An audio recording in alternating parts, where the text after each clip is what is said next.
The Gospel according to Mark, chapter 8, read from the Remedy. A short time later, another large crowd assembled, and they also didn't have any food to eat.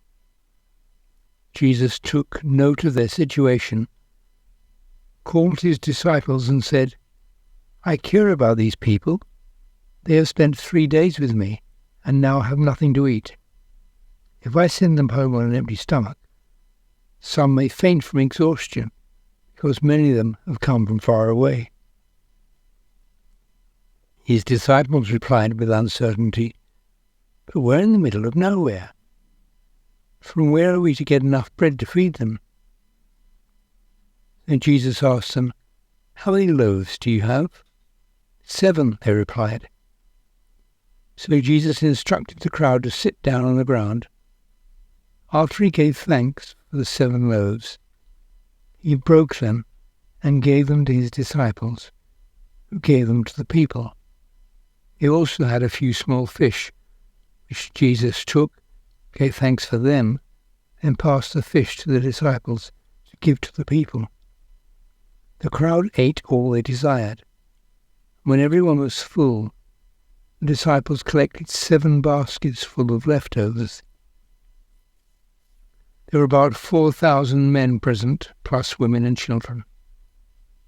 Once the meal was over, Jesus sent them home, then got into a boat with his disciples and sailed to the district of Dalmanutha.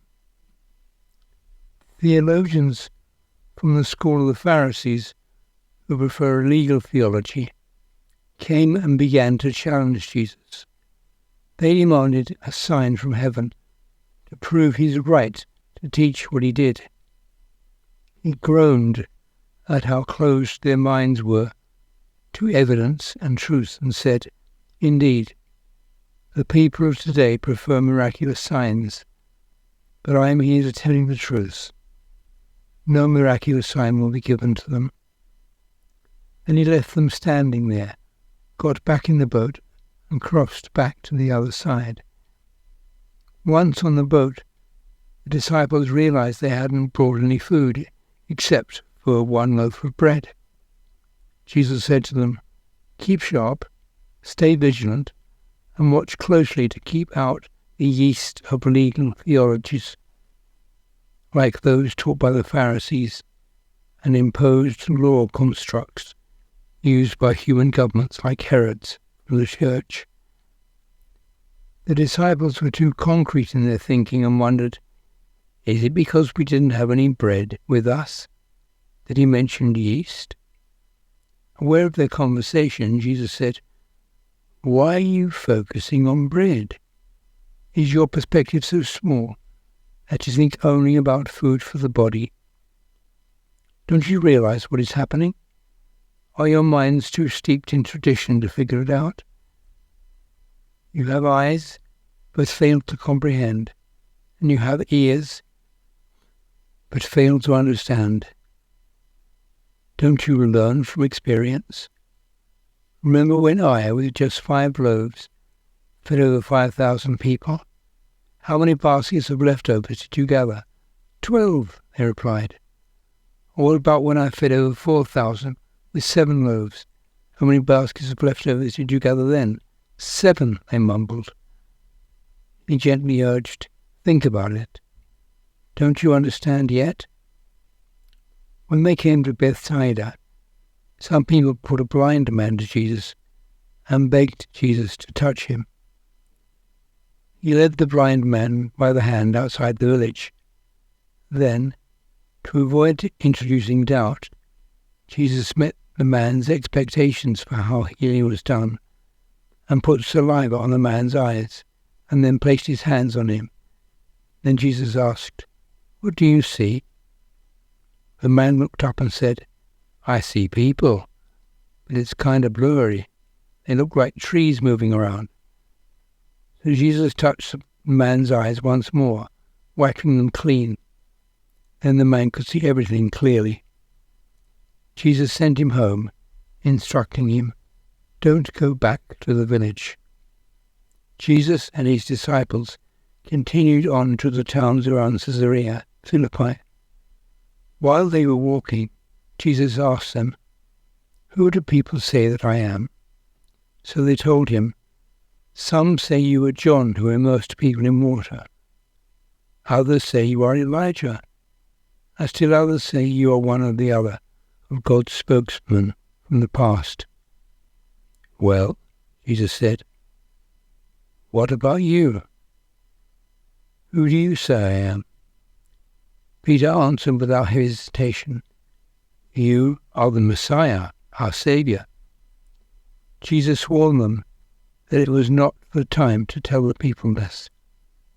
Then Jesus began to explain to them the full extent of his mission.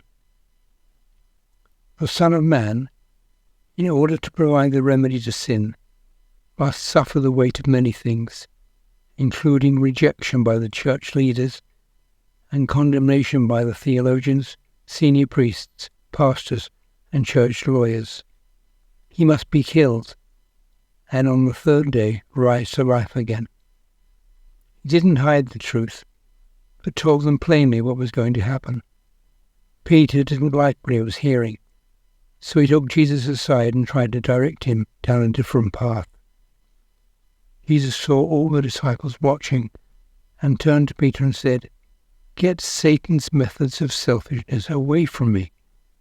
You do not have God's methods of love in mind, but are promoting the survival of the fittest ways of fallen humanity."